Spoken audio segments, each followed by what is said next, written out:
Hai Nakama Squad, kembali lagi bersama Nakama Aquatics. Kamu tahu nggak sih, bumi ini lebih banyak diisi oleh air dengan samudra yang membentang, mengelilingi kamu yang hidup di daratan.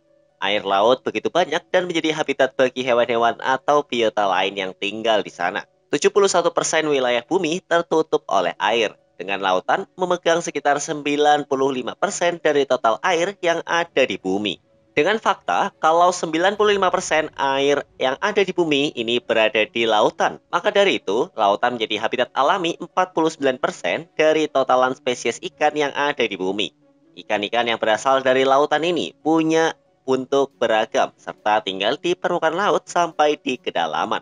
Sisa 5% dari air di bumi ada di daratan, yang tersebar melalui sungai dan danau. Ajaibnya, walau cuma dikasih sisa 5% dari totalan air yang ada di bumi, perairan air tawar menjadi rumah bagi 51% jenis ikan yang hidup di bumi.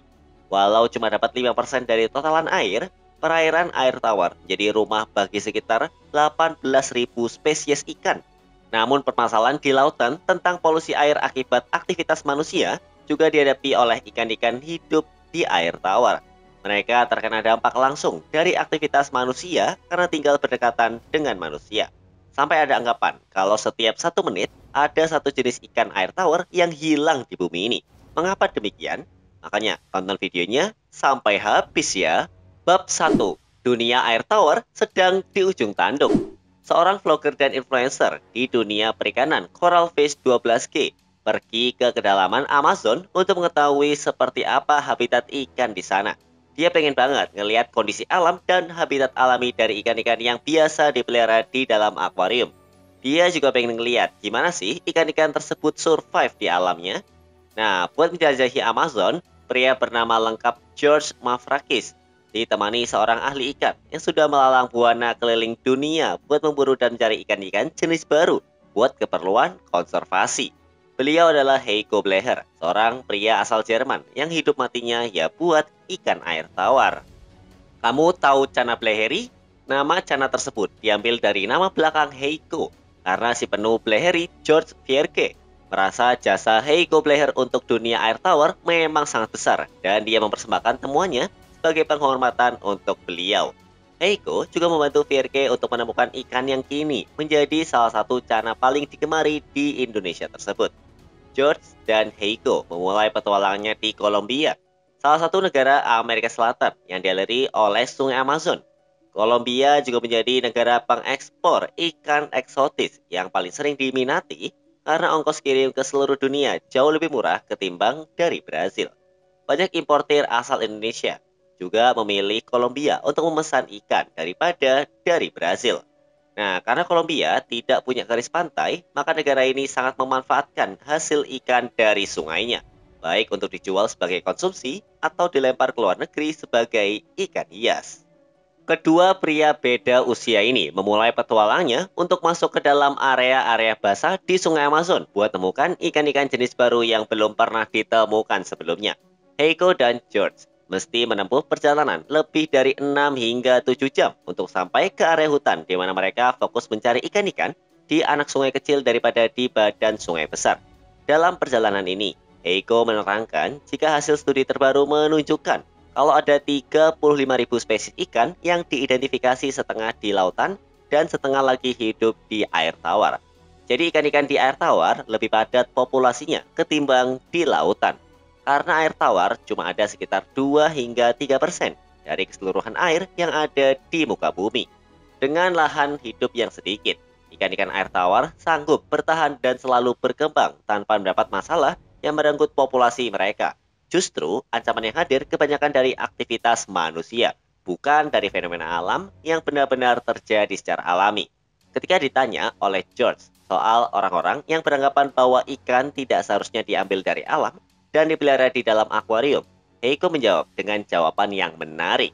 Karena hampir seumur hidupnya menghabiskan waktu di alam dan mengunjungi banyak negara di berbagai benua untuk mencari ikan, Heiko tahu betul dengan keadaan alam saat ini di hampir seluruh dunia. Beliau mengajak para penghobi yang beranggapan demikian untuk berkunjung langsung ke alam, tidak peduli di mana. Mau di Asia, Afrika, Eropa, bahkan Amerika Selatan untuk melihat langsung apa yang terjadi di alam liar. Beliau beranggapan pemeliharaan secara sungguh-sungguh dan berkomitmen di akuarium bisa menjadi upaya konservasi buat menyelamatkan banyak jenis ikan di alam yang kini dianggap udah tidak lagi menawarkan masa depan buat penghuninya. Mengapa demikian? Heiko menemukan fakta kalau di alam, tepatnya di Kolombia, banyak anak sungai yang sudah lagi tidak dihuni oleh satu jenis pun ikan. Anak sungai yang harusnya jadi surga dan habitat alami banyak ikan-ikan kecil, kini kosong, tidak berpenghuni. Dia sering nemuin anak sungai yang sama sekali belum dijamah manusia untuk melakukan riset memiliki kondisi yang sangat mengenaskan. Airnya keruh dan sama sekali tidak dihuni oleh ikan. Satu jenis pun tidak bisa ditemukan di anak-anak sungai ini. Heiko mengatakan kondisi ini tidak cuma ada di Kolombia saja, tapi hampir di seluruh dunia. Berkurangnya populasi ikan air tawar memang benar adanya, bukan karangan ataupun khayalan di siang bolong. Ini adalah sebuah kenyataan pahit yang harusnya menampar kita sebagai manusia. Mayoritas masalah yang mengakibatkan air-air di Kolombia tercemar adalah hadirnya hewan ternak, kebanyakan sapi, dan penggunaan pestisida yang membuat air menjadi sangat tercemar. Air menjadi keruh dan berwarna putih. Dengan suara getir Heiko berucap jika setiap menit yang berjalan, ada ikan air tawar yang hilang dari habitatnya. Populasi ikan air tawar saat ini lagi berada di ujung tanduk karena setiap tahun angkanya terus menurun. 1/3 dari semua ikan yang hidup di air tawar menghadapi kenyataan buruk kalau mereka kini berada di jurang kepunahan. Sejak tahun 1970, banyak jenis ikan-ikan besar yang beratnya lebih dari 30 kg yang berkurang sebanyak 94%. Sementara ikan-ikan migrasi berkurang sebanyak 76%. Krisis biodiversitas terparah hadir di habitat air tawar dan sampai sekarang belum ada solusi konkret yang bisa menyelesaikan masalah ini. 35% lahan basah di bumi yang menjadi tempat tinggal dari banyak jenis ikan ini menghilang jadi daratan atau malah dijadikan perumahan, mal, jalan tol, dan lain-lain. Saat ini hanya sepertiga dari sungai terpanjang di dunia yang masih mengalir, sedangkan yang dulunya ada kini tinggal kenangan. Dari manakah ancaman terbesar yang jadi momok buat dunia air tawar? Ya, aktivitas manusia. Setiap tahunnya ada 400 juta ton polusi yang dirilis ke ekosistem sungai tanpa adanya rasa iba. Mungkin manusia berpikir polutan ini akan hilang dan diproses sendiri oleh alam, atau malah tidak memikirkannya sama sekali. Nyatanya, polutan-polutan ini tidak bisa hilang dan malah berdampak buruk buat nasib ikan-ikan dan makhluk hidup lainnya yang hidup di sungai. Pembangunan dam yang hampir dilakukan di seluruh sungai besar di dunia juga mempengaruhi siklus hidup banyak ikan. Ikan-ikan yang tadinya bermigrasi untuk berkembang biak kini terhalang oleh beton-beton yang dibangun di tengah sungai. Mereka tidak bisa lagi melaksanakan ritual tahunan yang sudah jadi bagian dari sistem kehidupan ikan-ikan tersebut. Akibatnya, populasi ikan-ikan yang bermigrasi anjlok hingga 76%, seperti yang sudah aku terangkan di awal bab 2 ini. Ya, pengguna terbesar air tawar saat ini masih industri agrikultur. Ya, kalau tidak ada air, memang sayur dan padi bisa tumbuh. Nggak bisa kan? Balik lagi ke petualangan Coral Fish 12G dan Heiko Blecher di sungai Amazon. Mereka menemukan fakta kalau lahan basah kecil seperti anak sungai sudah terpapar oleh racun. Jadi air di anak-anak sungai ini disebabkan oleh sebuah ramuan herbal bernama Barbasco. Barbasco adalah ramuan yang kalau di sini punya fungsi yang sama kayak postas, yaitu membuat ikan pingsan biar gampang ditangkap. Penggunaan Barbasco ini udah berlangsung sejak zaman dulu dan banyak suku-suku yang tinggal di pinggiran sungai Amazon. Namun lama-lama cara ini jadi dipakai karena caranya praktis yang akhirnya malah membuat air di sana jadi beracun dan tidak bisa lagi ditinggali oleh ikan. Eko juga nemuin fakta serupa di Costa Rica. 7 anak sungai yang dia dan kerabatnya datangkan sama sekali tidak dihuni oleh satu ikan pun karena warganya memakai Barbasco untuk menangkap ikan.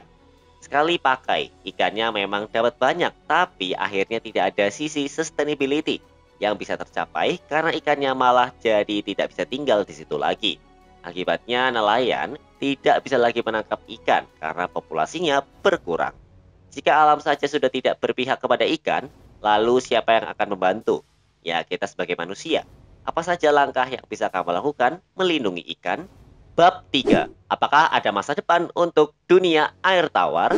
Beberapa dekade terakhir, pemerintah di berbagai negara mulai mencari cara untuk mengatasi masalah-masalah yang terjadi, baik di lautan atau di sungai. Fakta bahwa populasi ikan di kedua tempat tersebut semakin menurun sangatlah mengancam umat manusia, karena tidak cuma kamu makan, ikan juga memberi rezeki kepada ratusan juta orang yang hidup sebagai nelayan. Sustainability menjadi solusi utama bagi masalah ini, di mana akhirnya populasi ikan bisa berada di titik aman, di mana manusia bisa tetap memanfaatkannya tanpa menghadapi fakta kalau suatu saat ikan-ikan ini bisa habis. Pengertian sama seperti kamu harus yang kerja.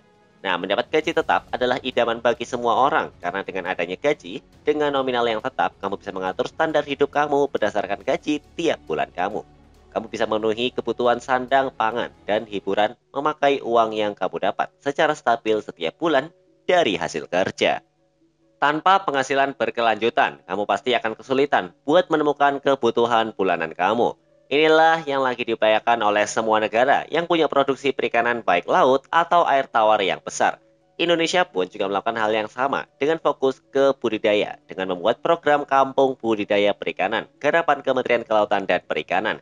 Hal ini guna menaikkan produksi ikan negeri tanpa harus menangkap ikannya dari alam. Percobaan ini ampuh karena manusia tidak lagi menggantungkan kebutuhan dan permintaan pasar dari tangkapan alam. Bahkan budidaya juga menyelamatkan jenis ikan yang sekarang lagi terancam punah di alam, seperti contohnya ikan belida. Ikan belida lokal sekarang sudah sukses dibudidayakan. Kesuksesan ini bisa kembali memenuhi permintaan pasar yang mengharapkan ikan belida agar ikan ini bisa berkembang biak lagi di alam dengan cara melepas bibit hasil budidaya kembali ke alam. Memang banyak yang menilai cara ini belum tentu berhasil karena ikan hasil budidaya dianggap sulit bertahan di alam liar. Tapi cara inilah yang paling bisa digunakan saat alam liar sendiri semakin rusak oleh oknum tidak bertanggung jawab. Nelayan dan mencari ikan juga sudah pasti meninggalkan metode-metode ilegal yang memang bisa nangkep ikan jadi gampang. Tapi dampaknya bisa sangat merusak dan menghalangi terjadi sebuah sustainability seperti yang terjadi di Amerika Selatan, di mana anak-anak sungai sudah tidak bisa lagi dihuni ikan karena airnya beracun. Metode menangkap ikan yang dilarang pemerintah Indonesia antara lain dengan disetrum, diracun, dan memakai jaring pukat dan lain-lainnya. Cara ini dianggap bisa merusak alam dan habitat ikan-ikan. Memakai setrum bisa membuat banyak ikan mati, namun ikan yang mati tidak cuma ikan yang ditargetkan saja. Ikan lain yang apesnya lagi berada di dekat lokasi setrum juga bisa jadi sasaran. Ikan-ikan di luar target ini mati secara percuma karena mereka juga tidak diambil dan dimanfaatkan. Asetrum dan potas juga tidak cuma membuat ikan mati. Telur-telur ikan serta tumbuhan di habitat yang menjadi target operasi penangkapan ikan juga ikutan mati. Lalu dampaknya bagaimana? Tanaman juga menjadi sumber makanan ikan. Lalu kalau tanaman mati, ikan bisa kehilangan sumber makanan yang bisa mempengaruhi genetik keturunan mereka, karena mereka tidak lagi menyantap menu makanan yang harusnya. Nah, portas atau racun ikan lebih jahat lagi karena bisa membuat ikan di situ satu wilayah jadi mati semua. Dan wilayah tersebut berpotensi bakal kehilangan ekosistem karena airnya beracun dan ikan tidak bisa lagi tinggal di sana. Mungkin buat yang racun, dia bisa nyari lokasi lain buat nangkep ikan lagi. Tapi rusaknya ekosistem di lokasi tersebut, tempat mereka racuni, yaitu tidak akan bisa dihuni oleh ikan. Cara lain untuk melindungi ikan dari kemunahan ya dengan memeliharanya. Tapi harus sungguh-sungguh dan berkomitmen tinggi. Dengan fakta, kalau alam kini tidak lagi berpihak kepada ikan, maka kamu bisa jadi penyelamat dari status mereka sebagai makhluk hidup.